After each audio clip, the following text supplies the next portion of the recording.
Meu objetivo hoje, então, ao falar sobre esse assunto, é fazer a gente pensar um pouco. Eu queria que vocês refletissem, que toda palavra é para trazer uma reflexão, né?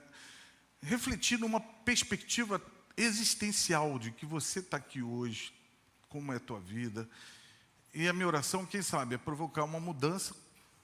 Quem sabe você ter uma atitude espiritual diferente, porque ficar ouvindo a palavra, ouvindo, e não mudar nada, não adianta nada. A carta de Tiago diz que a fé sem obras, ela é morta. Então, quem sabe ter uma atitude espiritual, quem sabe até se arrepender, porque se a gente está errado, está errado, não tem desculpa, né? Davi era um homem de Deus, e uma das coisas que caracteriza a vida dele é assumir a culpa. Estou errado, ele não inventava desculpa. Estava lendo 2 Samuel essa semana, né? E até do censo ele fala, eu errei.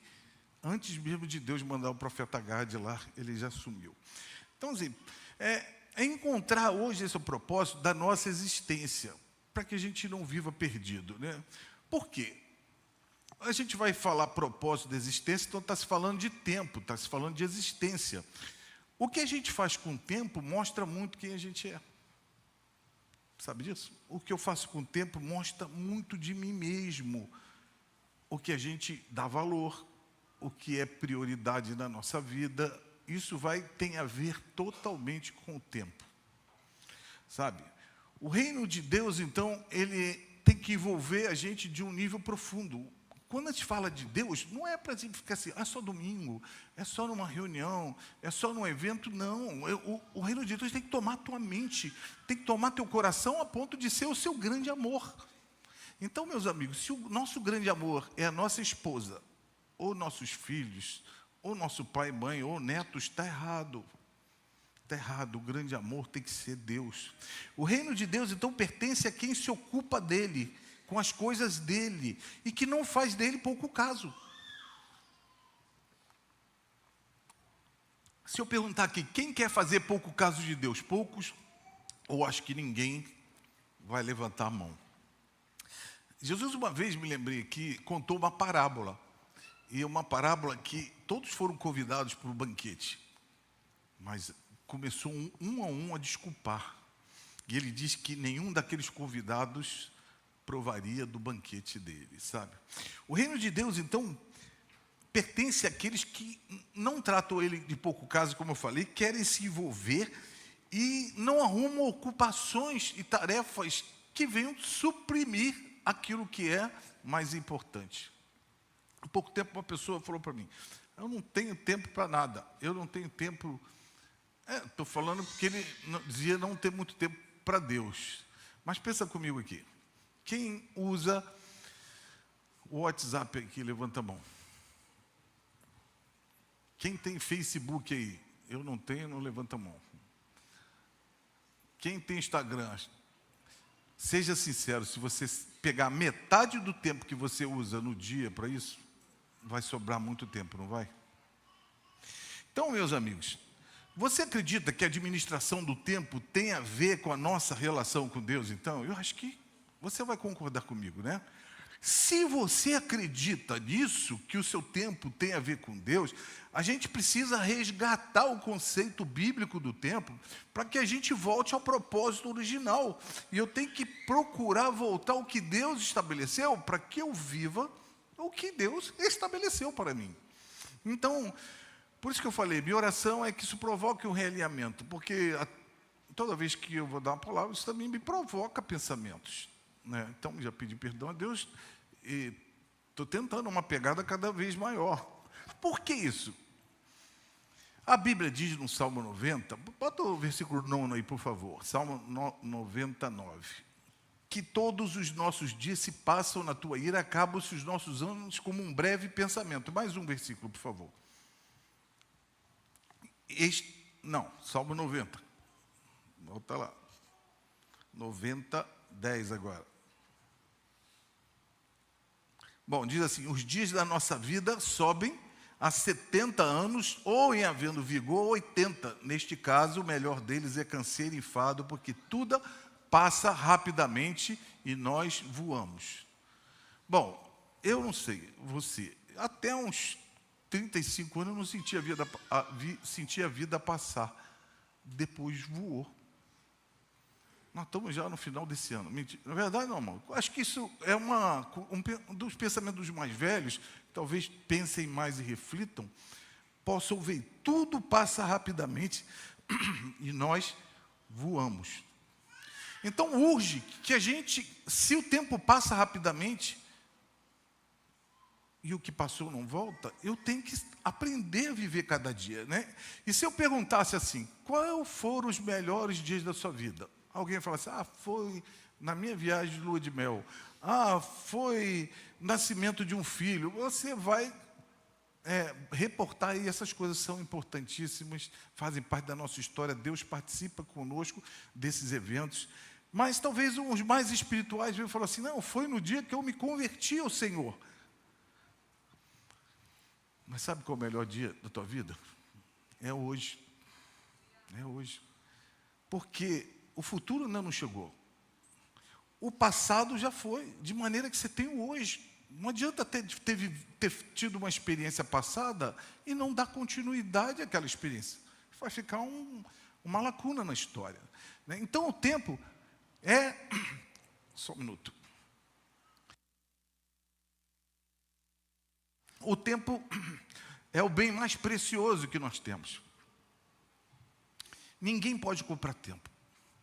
Você pode ser rico, absurdamente rico, não vai ter dinheiro para recuperar o tempo passado também, né? Isso é comum aos mais ricos, mais pobres, os mais cultos, os menos cultos. Todo mundo tem 24 horas no dia e a diferença está no que nós fazemos nesse dia. Então, eu já sempre lembro que quando eu era pequeno eu ia para a escola e aí sempre minha mãe ligava na rádio o relógio. Quem se lembra da rádio relógio sempre denuncia, né? Aí ficava tup, tup, tup. Quem se lembra, né? Cada segundo que passa é o quê? Um milagre que não se repete. Aí ele contava um acontecimento político no mundo, e daqui a pouco, tup, tup, mesma coisa. Então, gente, aquele que desperdiça o tempo, desperdiça a vida, que é um dom gratuito de Deus. E o tempo é o que a vida é feita. Deus declarou a palavra lá em Gênesis, depois disse que haveria tempo, colheita, haveria dia, haveria noite, né? E agora o salmo que a gente fala, então, que a vida voa. E diante disso, esse é o único salmo que é atribuído a Moisés, Salmo 90. Foi o salmo mais antigo a ser escrito na Bíblia. Um cara experiente, um homem já idoso, avaliando a vida. E no versículo 12, por favor, Salmo 90, 12.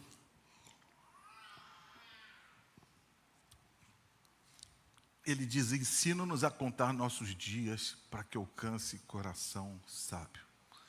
Meu amigo, você que é novo, tem mais idade mais nova, não deixa para pedir sabedoria quando estiver velho. Esta aqui não é uma oração por um calendário, não é um pedido de somar números, mas é um pedido, na essência, para que ele tenha sabedoria para viver o dia a dia, né? E é sobre isso. Como é que Deus quer que a gente use o tempo? Você já perguntou para ele? É lícito você assistir um filme? Ótimo, eu assisto. Mas, às vezes, é interessante assistir um filme? Não, eu vou ter que decidir. É melhor ler um livro, ler a Bíblia, ou fazer alguma coisa, ou estar até com nossos parentes, ou etc. Como viver, então, o dia a dia com propósito e perseverar no propósito? Porque isso é importante. Então, o tempo é hoje, porque eu já falei aqui, o passado você não recupera. Graças a Deus, os nossos pecados, Ele apagou e diz que não vai mais se lembrar. O tempo é hoje. E eu tenho que viver o hoje, e ser grato pelo dia de hoje, né? E ele então fala, me ensina a contar, porque eu não sei sozinho, a nossa natureza comum não vai ter sabedoria para administrar. O que é sábio a nível humano, talvez seja assim, vou curtir a vida, tentar. Se Deus te der condição, curta. Mas tem momentos que a gente fica doente, que a gente pode. Dona Cátia, aliás, está ali, né? Estamos orando por ela, numa pegada de oração, jejum, Cristina. Nosso coração está sempre alinhado e feliz de vê-la, né, aqui. Então, gente, não é somar datas, é avaliar a vida com uma lente de eternidade. Pensa comigo aqui. Quando você tira férias, às vezes uma semana é pouco. Está num lugar muito legal, fala, puxa, se eu pudesse ficar mais um pouquinho, né? Mas para quem está condenado à morte, uma semana é muita coisa, né? 1 hora é pouco quando você está atrasado para pegar um avião, concorda comigo? Porque fecha o check-in, depois quem não embarcou, não entra mais. 1 hora, às vezes, também é pouco quando a gente está num ambiente de festa, de alegria, mas parece uma eternidade quando a gente está sofrendo. E às vezes você tem que apressar a noite. Parece que à noite a doença piora. Você queria acordar, e às vezes se eu pudesse apagar, sumir, né?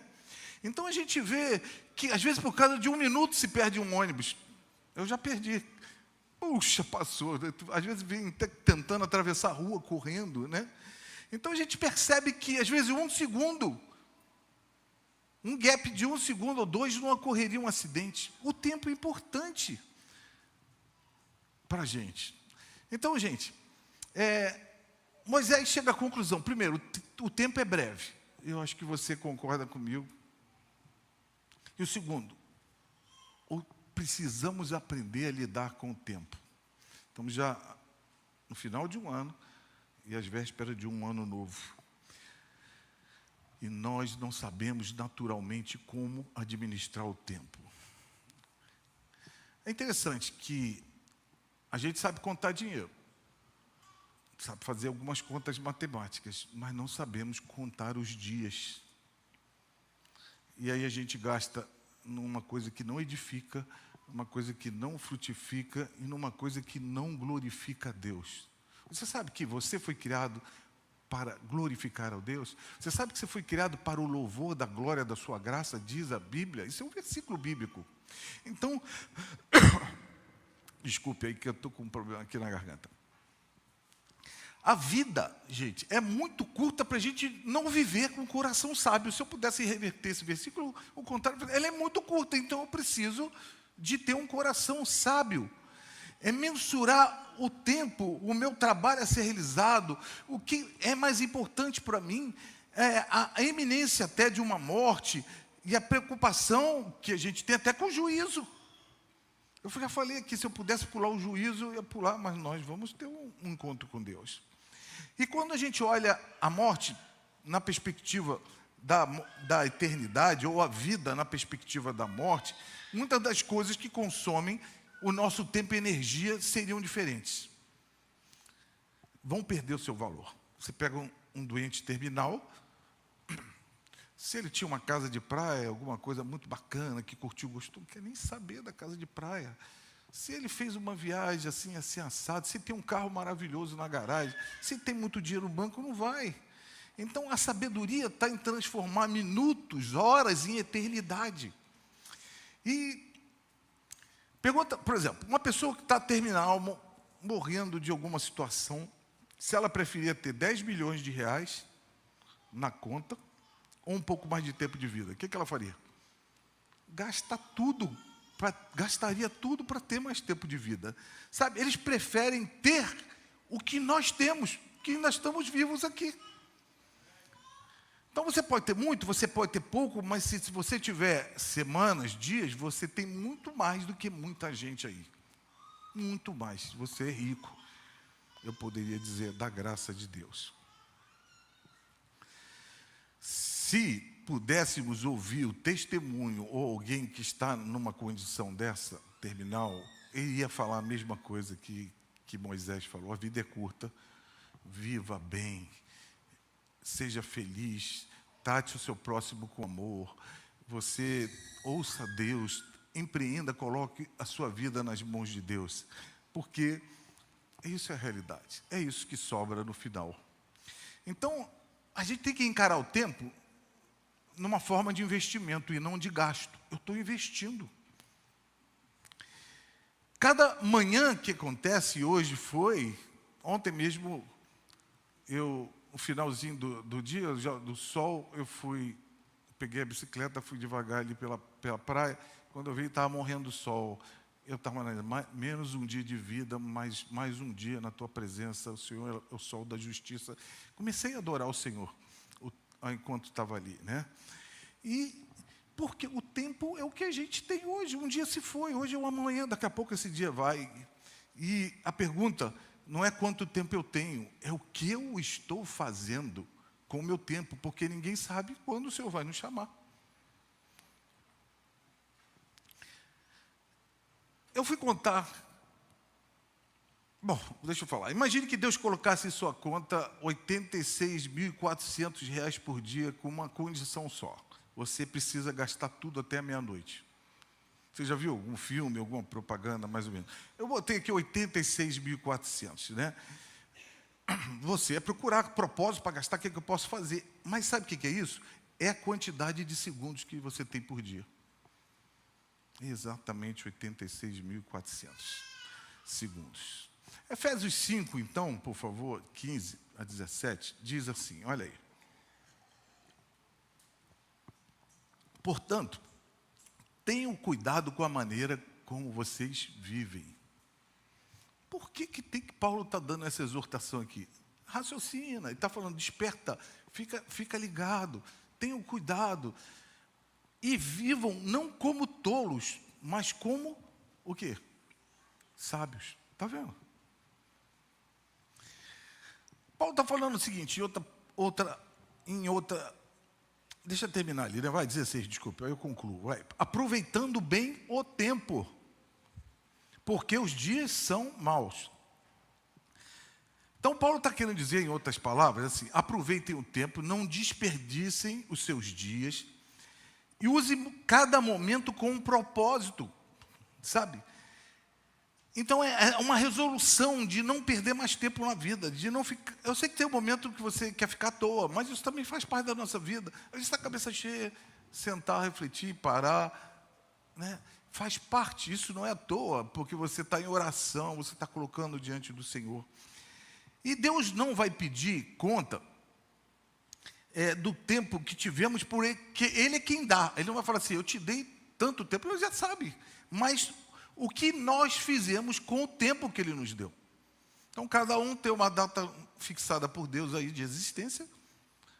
Agora, o que eu fiz? Uns vivem mais, outros menos. Da mesma maneira, todos têm que apresentar aquilo que Deus deu. Por quê? A vida ela é sagrada. A gente apresentou o bebê aqui. A vida é sagrada, tem um espírito, e a vida é um dom de Deus. Nós respiramos pela graça comum que permite o ar para todos nós aqui, né? Mas, mais do que um ser humano comum, você é alguém que tem que refletir a glória de Deus. Por isso, a vida é sagrada. Você é muito mais do que um pai. Você é muito mais do que uma mãe, você é muito mais do que uma ovelha, muito mais do que um pastor, é muito mais do que um filho. Você tem um propósito, porque a vida é sagrada. Se é sagrada, ela tem que refletir Deus. Uma vez, acho que foi no seu Vanderlei, o aniversário dele, eu falei, numa palavra aqui, que argumento nós poderíamos dar a Deus para que nos desse mais vida, mais tempo aqui nessa terra? Essa pergunta me veio à mente uma vez, eu fiquei, o que você diria a Deus? Deus, me dá mais anos de vida por causa disso. E a ideia é o seguinte, dê razões a Deus para que você viva mais anos aqui, né? Eu pergunto, que tipo de esposa você foi para que Deus te conceda mais anos de vida? Você é encrenqueira? Você é temperamental? Você é rancorosa? Você reclama de tudo e de todos? Vale a pena Deus te dar mais anos de vida? Ou a família vai sofrer? né? Você foi uma mãe rude? Você foi uma mãe ausente? Acontece. Os filhos vão sentir sua falta? Então, para não deixar a mulher só no vácuo aqui, né? Que tipo de marido você foi para que Deus também te conceda mais anos? Você também é complicado, mal-humorado, ditador, egoísta, mandão, né? Vale a pena Deus te dar mais anos para que essa mulher sofra? Veja que se nós começarmos a analisar a nossa vida na ótica da eternidade, e nesse questionamento fala assim, ou justificativa para que Deus nos dê mais anos de vida, nós vamos nos enquadrar em muita coisa. Então, você que é marido, você que é pai, você que é filho, que é um jovem, você que está aqui já é um adulto mais maduro, você que já é ovelha, você que é pastor, por que Deus deveria me dar mais anos de vida? E se a nossa vida não é útil para o Senhor, qual o sentido dele permitir que a gente viva? Se a gente não vive para nós mesmos, e a própria Bíblia diz, Paulo falando, que se vivemos para o Senhor, o quê? Se morremos, para o Senhor morremos. Então, quer vivamos, diz ele, conclui, quer morramos, somos do Senhor. Que razão temos para dizer a Deus que nós deveríamos continuar vivos? A Bíblia diz na carta de 1 Coríntios que nós todos somos ministros e dispenseiros dos mistérios de Deus. Então Deus confiou a nós seus mistérios e Ele nos considera como ministros. Como então eu priorizo isso? Como eu administro meu tempo com sabedoria? É óbvio, vou falar tudo que é um arroz com feijão que você já sabe. Invista tempo em oração. Faça da tua vida uma vida de oração. Não significa que você vai ficar com o joelho dobrado lá o dia inteiro, que você vai ficar, não vou mais trabalhar durante a manhã toda. Não, Deus deu ordem para você trabalhar, funcionar, mas em tudo você pode orar. Você pode, no lazer, orar, você pode trabalhar, está orando, você pode cozinhar, está cozinhando e orando. Até as panelas, diz o profeta, que eram consagradas a Deus. Então, tempo com Deus nunca é tempo perdido. Se você, quem concorda comigo que tempo com Deus não é perdido, levanta a mão. Olha só, por que tanta incoerência na administração do nosso tempo? A gente tem que bater a porta de Deus, porque, cara, daqui a pouco nós estamos envelhecendo, a vida voa, passa. É como, outro texto fala que é como uma erva que logo nasce, cresce, daqui a pouco murcha. Mas então a gente tem que planejar com propósito e colocar Deus na nossa história. E cortar o que é inútil. Olha, avalie o tempo que você desperdiça. Isso aqui toma um tempo danado da nossa vida. A tecnologia, o entretenimento, eles, ao invés de nos ajudam em muita coisa, mas eles vêm roubando o nosso tempo. Aí o que você tem que perguntar? Isso, ter Facebook, às vezes é melhor tu cortar um tempo, se você não sabe administrar. Tecnologia, me aproxima ou me distancia de Deus? Eu vou escolher. Será que realmente importa muito eu fazer algum tipo de negócio para ganhar o teu dinheiro? Vai valer a pena? Não sei. Né? São questionamentos que a gente tem que fazer. Será que realmente importa eu comprar um carro novo? Ou ficar com aquele usado? Um filme é tão importante para assistir agora, ou não? Se você está sentindo até um peso no coração de oração, clamor, você vai decidir. Né? Há outras coisas mais importantes que eu tenho que fazer com o meu tempo? Tempo gasto sem propósito é tempo perdido. E a gente não dá. E depois a gente se arrepende. Arrepende de um abraço, arrepende de um beijo, arrepende de ter ouvido mais, de estar junto. O tempo perdido não volta.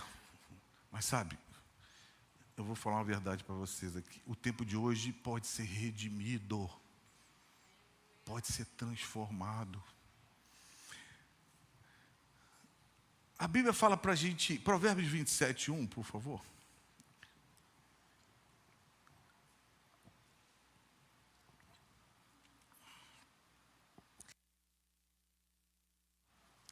Não se gabe do dia de amanhã, porque você não sabe o que ele trará à luz. Você não sabe, nós não sabemos nada. Salomão, que é o escritor de Provérbios, está dizendo, ou seja, não viva de amanhã. Você precisa de viver o hoje. A gente não sabe o dia de amanhã, você está vivo. O amanhã não nos pertence ainda, o que nos pertence é o hoje. Então, não é que seja pecado planejar o futuro, planejar o amanhã. Deus nos deu sabedoria, não é isso que estou querendo dizer, né? Mas quantos sonhos, quantas reconciliações, quantas coisas tinham que ser feitas hoje e ficou para amanhã, que a gente vai deixando. E a Bíblia diz no livro de Eclesiastes que tudo tem seu tempo. O texto não diz que nós temos tempo para tudo, mas que tudo tem o seu tempo. Todo tempo tem um propósito. Amém? Então, gente, não te liguei porque eu não tinha tempo. Quem já ouviu isso aí? Olha só. Todo mundo sabe aqui que uma ligação não deixa de ser feita por ausência de tempo. Dá para ligar? Você vai arrumar um tempo, isso é importante para você. É ou não é? Uma coisa que é importante, você vai ligar. Ou seja, algumas coisas assumiram o lugar da importância. Você vai falar para a tua namorada, noiva, ou tua mulher uma desculpa dessa, ela vai ficar chateada.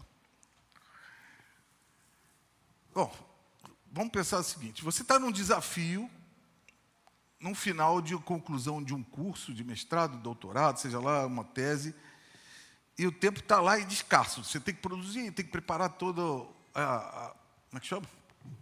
Arrumação técnica para chegar lá, mas a namorada, a mulher que você espera a vida inteira, aparece. Você abre um espaço na tua agenda ou não abre? Nem que seja pequeno, você vai abrir, porque abriu-se uma janela no tempo. E essa janela tem que ser aproveitada.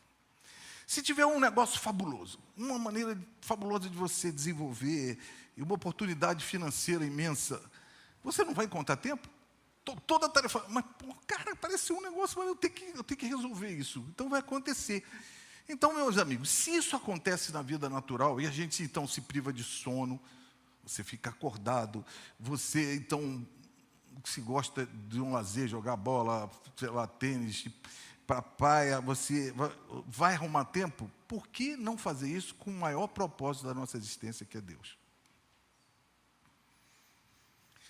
E quando a gente diz assim, eu não tenho tempo para Deus, eu não tenho tempo de ir ao culto, eu não tenho tempo de ler a Bíblia, eu não tenho tempo para orar, eu não tenho tempo para buscar Deus, na verdade, a gente está dizendo que outras coisas ocuparam o lugar de prioridade e o Senhor está no secundário, sabe? A vida tem que ser vivida com propósitos. Aliás, Rick Warren tem um livro, né, que eu aconselho, bem simples, uma linguagem simples, mas me inspirou muito. Uma vida com propósitos. E ele começa o primeiro capítulo dizendo assim, tudo começa com Deus. É o primeiro capítulo dele. Já começou o livro, eu gostei, porque quando eu li, tudo começa com Deus. Não começou com você não pediu para nascer, tudo começa com Deus. E o tempo, então, de eu obedecer é hoje. Não adianta só eu ter sido obediente ontem, eu preciso ser hoje. O tempo de reconciliar é hoje. Né? O tempo da santificação é hoje. E a Bíblia diz no livro de Hebreus, se hoje você ouvir a voz do Senhor, do Espírito do Senhor, não endureçais o vosso coração. Então Deus nos chama para viver o presente com um propósito.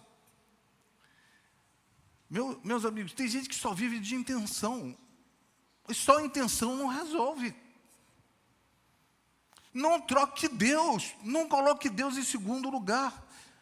E para isso também nós não podemos viver presos ao passado. Por isso que eu falei, o passado se foi, Deus nos perdoa.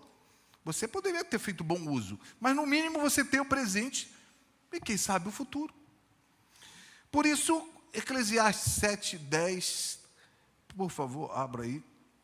Nunca pergunte por que os dias passados foram melhores que os de agora, pois não é sábio fazer essa pergunta. Esse versículo aí, eu recebi. Nós fizemos um final de ano aqui, na virada do ano, e o meu pai, foi o último ano dele vivo, e meu pai e minha mãe vieram. E aí fizemos um amigo oculto com um versículo. Todo mundo escrevia com a sua letra e uma mensagem abençoando. Cara, eu peguei exatamente, está na minha Bíblia lá, guardadinho lá, a letra do meu pai, aí botando isso aqui, ó, porque os dias passados, nunca diga que os dias passados foram melhores, porque não é sábio isso. E era o último ano que a gente veria ele aqui na virada de ano, e Deus queria me ensinar algumas coisas. E aí ele bota lá, depois uma oração, depois colocou lá embaixo, Bispo Samuel da Mata. Meus amigos, tem pessoas que vivem presas ao passado, e o passado impede de avançar, né? Presas a algo que já foi e não tem mais nem como mudar, porque o passado a gente não muda. Mas Salomão está dizendo que isso é falta de sabedoria, ficar preso ao passado. Aqueles que vivem só com a mente apegada ao passado, seja bom ou seja ruim, tendem a ser mais angustiados e melancólicos porque vivem do passado. Foi um tempo bom, um tempo maravilhoso ou um tempo muito ruim. Ambos os extremos podem prender a mente da pessoa, né? E isso acaba contaminando o interior e fazendo com que não viva o dia de hoje com sabedoria, alegria naquilo que Deus dá. Então a nostalgia, até espiritual, ela é perigosa, porque idealiza o passado e impede a fé de hoje. Eu não posso viver do passado. O passado tem que ser algo que agora eu acrescento e ando para frente. O passado deve nos ensinar se nós somos sábios, mas não podem prender a gente. O presente é o tempo de hoje que Deus age e agora o Espírito Santo trabalha na gente. E um trabalho do Espírito Santo é nos santificar, nos levar um nível acima. Isaías 43, por favor, 18, também fala um pouco quase igual. Não fique lembrando das coisas passadas, nem pense nas coisas antigas. Larga isso para lá. Se é bom, foi inspirador, continua. Se é ruim, deixa para trás. Vai no versículo 19, por favor.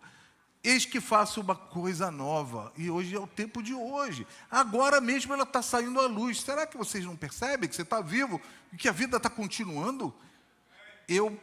Eis que porei um caminho no deserto e rios dos lugares áridos. Deus abre o nosso entendimento, sabe? Então, vamos parar de dizer, aquele tempo foi melhor. Deus tem coisas novas. E essas coisas novas se manifestam no novo dia.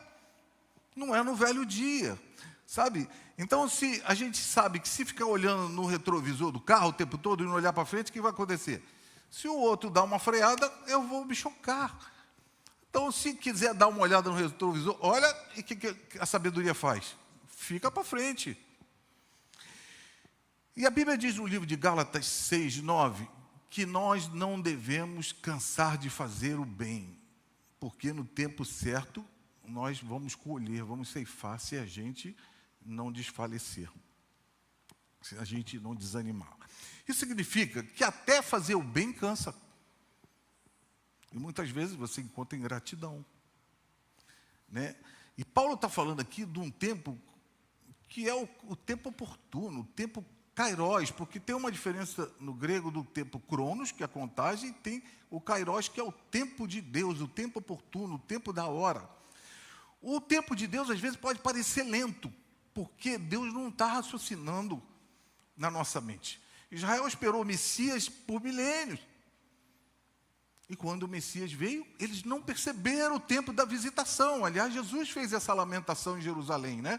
Logo no finalzinho, na última semana, chega Jerusalém, Jerusalém que mata os profetas e aqueles que são enviados. E ele fala, quantas vezes eu quis ajuntar vocês como uma galinha junto seus pintinhos, mas vocês não quiseram. Eles perderam, Jesus declara o tempo da visitação dele. E o tempo da visitação era para eles, já há 2000 anos atrás. Só que eles nunca imaginavam que o próprio Messias seria um homem. Eles imaginavam que seria um libertador, mas nunca que seria o próprio Deus que encarnaria. E nós estamos aí próximo ao Natal. E a dificuldade deles até hoje é aceitar Jesus, então, como Messias, e a fé cristã que crê na Santíssima Trindade. Então, Jesus, na segunda pessoa da Trindade, aquele que se encarnou e veio em nosso lugar. Então, gente, a Bíblia diz que no tempo certo nós vamos ceifar. Há semeaduras que demora a colher, mas há um tempo para ser colhido. Então, o que eu tenho que fazer? Eu vou continuar perseverando, eu não posso desanimar, porque um dia vai acontecer. Continuar semeando, às vezes, no meu casamento. Está ruim hoje, semeia, vai ter o tempo, né? Mesmo que pareça difícil, e por vezes isso é realidade, eu só vou colher se eu semear. Eu tenho que continuar servindo a Deus, mesmo que a situação às vezes não seja favorável no momento, mesmo até que eu não tenha aplausos, ou até que não reconheça, porque no tempo certo eu vou colher, e Deus prometeu galardoar todos que o buscam. Se você for ler a história de missões, tem gente que quase não colheu no momento, mas colheu para Deus, porque ele plantou uma semente e outro veio colhendo, sabe? Teve um missionário que, eu lembro que pregou, não sei se foi 7 anos por aí, pregando sem ter uma conversão. Então imagine que você vai para um país, você vai um missionário para ser um instrumento de Deus, o porta-voz de um lugar, e passam-se anos e não tem uma decisão. O que passaria no coração desse ser humano? Desânimo. Será que eu estou fazendo a vontade de Deus mesmo? Será que eu não tenho que voltar? Né? Mas isso, eu lembro que uma criança se converteu, e essa criança se tornou poderosa, porque Deus usou ela e houve uma colheita enorme. Então, gente, tudo é semente. Deus no tempo certo faz brotar, e o tempo é agora. O passado ele tem que, como eu disse aqui, servir para nos ensinar. O futuro nos inspirar, porque temos grandes promessas para todos nós. Promessas que vão se cumprir. E a maioria dessas promessas não são aqui nessa terra, são na eternidade, né? O presente é o único tempo que nós temos agora para obedecer. Salmo 118, então, agora 24, por favor. Diz: este é o dia que o Senhor fez. Qual o dia que Deus me fez? Não fez de amanhã, Ele fez hoje. Então hoje eu tenho que me alegrar, eu tenho que exultar. Então, meus amigos, o tempo de você abraçar é agora, o tempo de você amar agora, o tempo de servir, se colocar disponível é agora, o tempo de perdoar alguém é agora, não deixe para amanhã. O tempo de buscar a Deus é agora. Né? Porque só uma vida vivida assim vai fazer sentido na eternidade, sabe? E a gente parar de ficar vivendo quando eu tiver tempo, quando eu me aposentar, quando eu me organizar. Tenho filho pequeno, se organize, faça, eu já tive filhos pequenos. A gente vai encontrar desculpa. E uma vez eu preguei aqui, eu lembro, falei, não me dê desculpa, me ofereça motivos para você servir a Deus e você se oferecer e ser um instrumento de Deus aqui, sabe? Na verdade, o amanhã não está prometido para ninguém aqui, seja jovem, velho. E hoje pode ser o único dia que você vai ter para fazer muitas coisas. Então, por que a gente vai esperar amanhã? Quando se trata de família, mantenha seus entes queridos por perto, valorize, honre. Tenha tempo para dizer: eu sinto muito, eu errei, me perdoe, para agradecer, olhar o que o outro fez, dizer obrigado, está tudo bem, você é importante para mim, é hoje, porque senão amanhã às vezes não chega mais e a gente, para quando às vezes chega e a gente só se arrepende porque o outro não está mais aqui. Qual o sentido bíblico que eu falei aqui? Despertar uma reflexão, um pensamento, analisar a vida, olhar para uma perspectiva existencial, para quê? para que você seja encorajado hoje a mudar teu tempo. Que a gente não seja só como aqueles que envelhecem e não amadurecem. Você pode ficar velho e não ficar maduro. Velho bobo, velho criança, velho infantil, ou velha, né? Também ambos os sexos. Que a gente analise o nosso tempo, que é curto, que a gente use o nosso tempo para glorificar o autor do tempo. O tempo não para, o relógio não para. Aliás, os relógios antigos eram analógicos, né? Ficava só rodando ali, né? Agora tem um relógio digital. A Bíblia nos ensina a pedir, então, sabedoria para viver o tempo presente. Meus amigos, a vida que não é frutífera não serve para nada. Tudo que é vivo, nasce, cresce, tem que frutificar. E para Deus, viver é frutificar. Sabe de uma coisa? Deus abomina a inutilidade de vida. Uma vez ele olhou uma figueira, Jesus andando aqui com os discípulos, e ficou com o ensinamento e descrito na palavra de Deus. Ele olhou, procurou fruto, não havia fruto. Estava bonita, verdinha, mas não tinha fruto. Jesus amaldiçoou, falou, nunca mais nasça fruto de ti, porque Deus abomina a inutilidade. João 15 também fala acerca disso, da frutificação. Aquele que dá fruto, o Pai limpa, para que dê mais fruto ainda. E eu lembro desse livro de Rick Warren, fala, a vida é um presente que Deus nos dá. O que eu faço com a vida é o presente que eu dou a Deus. Deus nos deu arbítrio, Deus nos deu poder de decisão. E tudo que não frutifica não tem mais sentido. Então você está sentado aqui, eu estou aqui em pé, nós temos que frutificar nessa vida.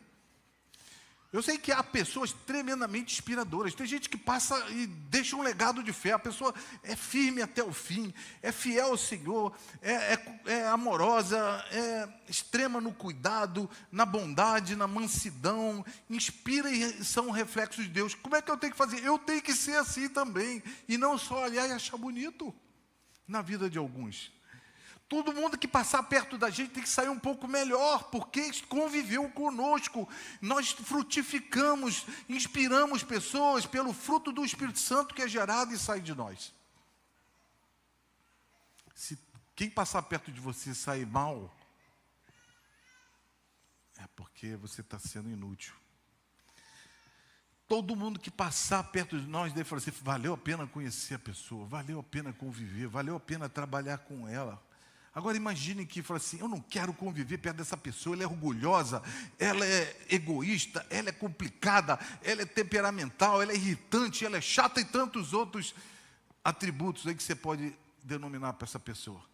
Não, o que a gente vai fazer com o nosso tempo? Vamos escolher o melhor, que Deus possa dizer que valeu a pena e que outros que estão ao nosso derredor possam dizer valeu a pena.